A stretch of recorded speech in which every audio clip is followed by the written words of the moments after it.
Добрый день, дорогие друзья! В предыдущем видео упоминались некие козлы на Белоярской атомной электростанции. При извлечении ТВС-ок, которые разбухали в процессе работы, они упирались и прилагалось немало усилий, чтобы их вытащить. И некоторые вытаскивались достаточно благополучно, некоторые рвались. И вот как раз таки, когда канал рвался, практически весь персонал привлекался для ликвидации этих последствий, когда был канал порван. На одной из такой операции я попал летом 80-го года, когда еще работал в лаборатории металлов Белоярской АЭС. Нас оставили на вечернюю смену, и если мне память не изменяет, тогда дали нам на повышенную, по-моему, до 1 бэра. Годовая тогда была 5. У нас было несколько человек. Я тогда в центральном зале в первую очередь еще не был. Подвели к двери, показали он пятак, видишь свинцовый экранчик, бежишь к нему, все, что за ним, собираешь руками и складываешь в ведро, и это ведро потом бежишь, несешь его в тот контейнер в другом конце центрального зала и высыпаешь это туда. Ну, делишь перчатки, соответственно, то есть не голыми же руками, в резиновых перчатках, в толстых резиновых перчатках. И вот тогда я первый раз познакомился и единственный раз больше не привлекали на ликвидацию порванного козла. И после этого, собственно говоря, моя карьера на Белоярской атомной перешла в дозиметрию, потому как из всех привлеченных к той работе я набрал меньше всех, и старший инженер радиационной безопасности Валерий Маслов, который туда присутствовал от цеха радиационной безопасности, еще сказал: о, говорит, прирожденный дозиметрист, меньше всех взял при выполнении одинаковой работы. Вот. Ну и буквально через пару месяцев я перешел в цех радиационной безопасности дозиметристом. Ну о себе я позже расскажу в следующем видео, а сейчас вернемся к Валентину Ипполитовичу Купнову. Так вот, по парогенераторам. Вот, 8 апреля включились, в конце апреля я уехал к Рите в Нижнюю Туру, вот, ну, с бабулей, естественно. Значит, в мае у нас вышел течь одного, Аникин был на смене, вот, ну, ребята вовремя все отключили, нормально, вот, и меня вызвали с Нижней Туры. Назначена была комиссия большая, вот, в основном Сельмашевская, вот, и нам все время пытались ошибки персонала. Ну, не удалось, не получилось. То есть в актах нигде у них не получилось сформулировать наши ошибки. Вот. Свалить на персонал. Ну, акты, поскольку вместе составлялись, вот, поэтому не получалось. Вот. А разговоры-то пошли. Вот. И вот первая реакция оттуда сверху, это июль 80-го года. Вот.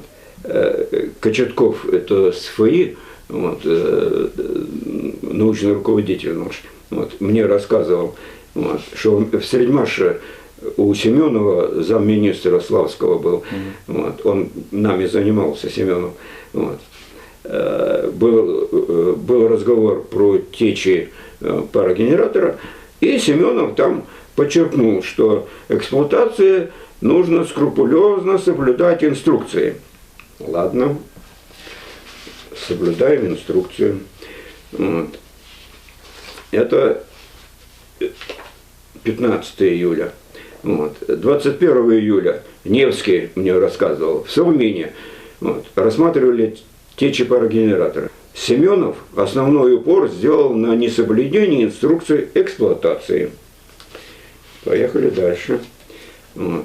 26 июля Воронин, это главный инженер Союзатомэнерго, рассказал о совещании у Новикова. Новиков это зампреда Совета Министров был, по 5-му блоку за Нововоронежкой.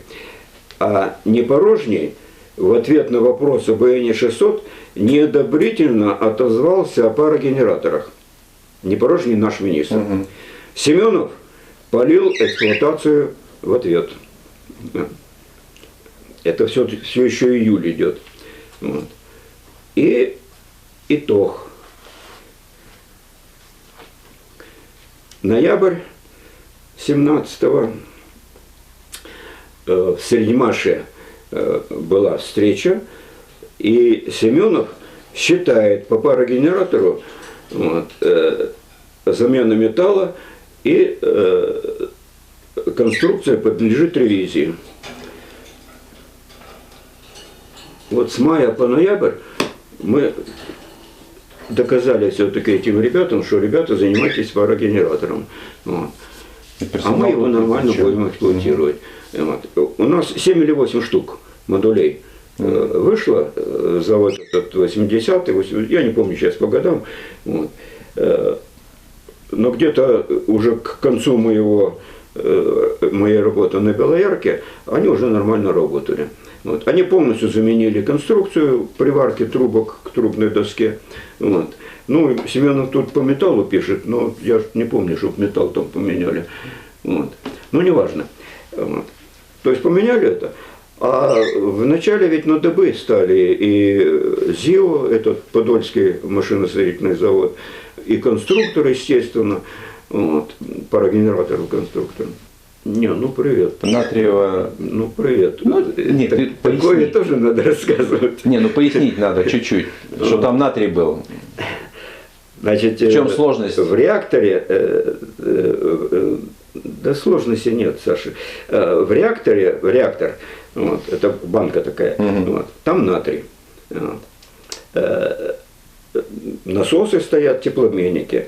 Вот. В теплообменниках идет передача тепла от натрия первого контура в корпусе реактора к натрию второго контура. Вот. Теплообменники, они тоже в корпусе реактора. Вот. Натрий второго контура, там свои другие насосы стоят, ГЦМ, уже наружу. Вот. Он качает натрий от теплообменников к парогенератору. Вот. В парогенераторе подается вода, дальше, да. пар. И Я к тому, что особенность, вернее, того, что там в теплообменнике 3 контура у нас. натрий и вода. Да. Вот. В парогенераторе вот это вот соединение идет через одну стеночку, натрий, вода. Вот. Натрий с водой многие знают по школе, вообще по литературе, вот, очень бурно реагирует. Вот. Но вот как опыт БН, вот, он значительно легче в эксплуатации, проще в эксплуатации, вот, чем вот, особенно РБМК. Это, вот, там очень мало течи. По натрию вообще практически нет течи. Ну, были у нас течи, там они дымить начинают. Вот. Ну, очень мало. Вот. А по третьему контуру, ну, не знаю, у нас нормально работал третий контур. Ну, бывало, там выбивало прокладки или еще что-нибудь.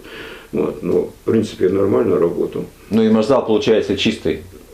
Маршзал получается чистый. Маршзал полностью, абсолютно. Вообще вся станция чистая. БН, он до сих пор чистый, его до сих пор 40 лет уже скоро, вот в следующем году будет. Его не загадили, а там нечем загадить его. Вот. Не, ну при умении это вообще можно. Можно. Да. Вот, да, можно было там загадить. Вот. Так, парогенераторы. Вот давай я все-таки про альпинизм скажу. Вот. Поскольку вот мы так долго строились, вот, с 67 по 80, то где-то вот первая половина 70-х годов у нас была, ну, незапомненная активной такой работой. Вот. И я занялся альпинизмом. Вот. 64 года я значок получил. Значит, я раньше занялся альпинизмом. Сразу занялся. Как приехал на Урал, так и в горы полез. А Киселев там соблазнил. Вот. И вот когда я в июне 64 года на Кавказе, Джайлык, Середмаршевский лагерь, вот, попал, вот, 20 дней, я не помню еще, по-моему, 20 дней срок. Вот чем меня привлек альпинизм? Полное отключение от того, что делается внизу. Абсолютно полное отключение. Ни семьи, ни работы. Абсолютно полное отключение. Вот. Значит, получил значок. Вот. В 1972 году я закончил. Вот. Потому что в 1972 году у меня уже путевка была, и я должен был закрыть второй разряд. Я уже на второй разряд ходил. Вот. Была путевка уже, надо было ехать. А куда? Ну, куда? Я не помню, куда. На Кавказ, скорее всего. Вот.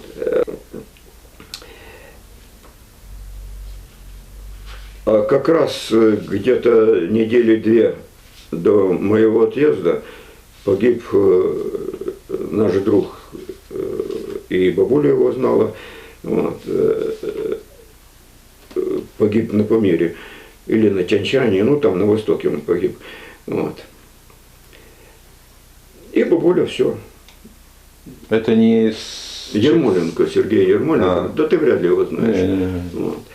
Ну, я тот инцидент я помню, что мать тебе запрет жесткий дала. Да. Вплоть до того, что уедешь, вернешься, семьи не будет. Ну, что-то такое. Нет, этого я не помню. Вот. Ну, может, с этого начиналось, но это меня не останавливало. Меня остановило другое. Вот. Бабуля села там в зале у нас и плачет. Молчит и плачет. Вот. А у меня уже рюкзак, я уже одет, ехать надо. Ну, покрутился, плюнул, выругался и остался. Вот. Ну и все, и с альпинизмом я после этого завязал. Вот. Дальше где-то в середине 70-х годов, когда были с бабулей в Киеве, вот, я ходил в Минэнерго вот, насчет Чернобыля. Вот, а он в 77-м, по-моему, пустился. Да? Вот, а тогда набирали туда персонал. И был я там у начальника технического управления, вот, Сапожников. Мы потом вместе с ним в зоне работали. Вот. Он зам по экономике был, а я зам по новой технике. Ну и вот он мне тогда еще более подробно рассказал. Он помнил меня, когда я его не помнил. Вот, а он мне напомнил, что вы же были у меня тогда. Вот.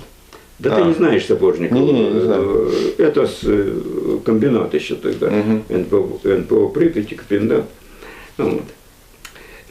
Так вот, Сапожников мне тогда, я только сейчас путаю, или уже в зоне, то он мне рассказал, или там тоже сказал.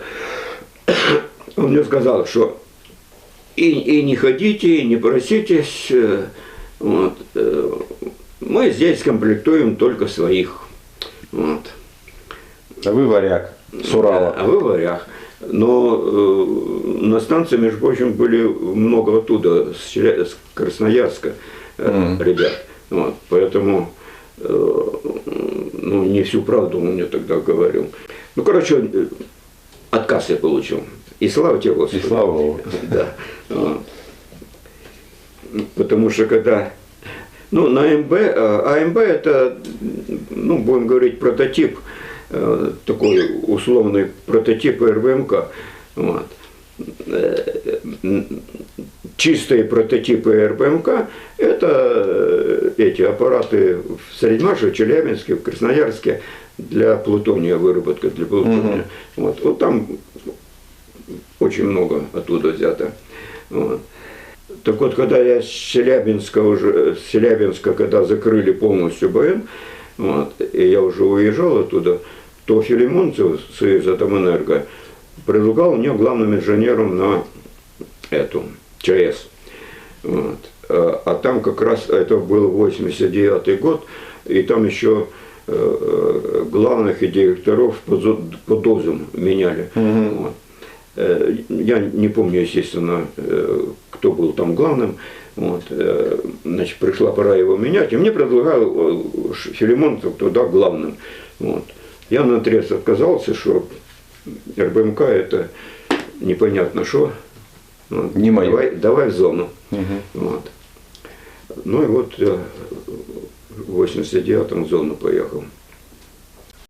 Значит, опять к качеству нашего персонала, БНовского персонала, я хочу вернуться. В 82-м или в 83-м, я сейчас года не помню толком, а такую книжку я не нашел еще. Вот. У нас была на третьем блоке, вот, была вообще уникальная авария. Вот. Аварийная ситуация. До аварии дело не дошло. Вот. Аварийная ситуация была. Вот. Была земля на кране центрального зала. Вот. Это где? Вот. По этой земле пошел сигнал на закрытие питательных задвижек на напоре питательных насосов. Всех 3 петель. Вот. Это в Машзале, а то в центральном зале. Вот. И питательные, и задвижки на питательных насосах закрылись все. Вот.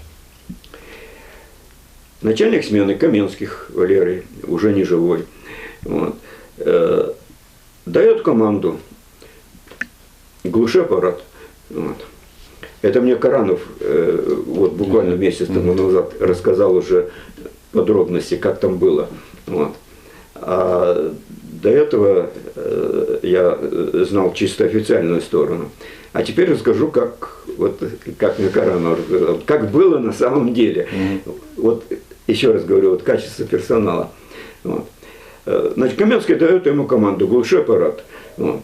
Сразу подчеркиваю здесь, ребята не бросились открывать задвижки вручную на питательных насосах. Вот. Это время сумасшедшее. Вот. А сразу дал команду: глуши аппарат.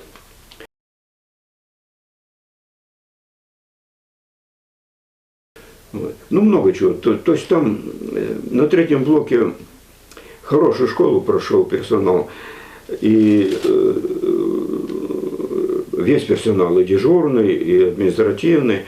Вот. И третий блок работает, потому что нормальная, и комплектация нормальная была, и обучение было, все нормально. И начальники были нормальные, то есть без забубонов всяких. Вот.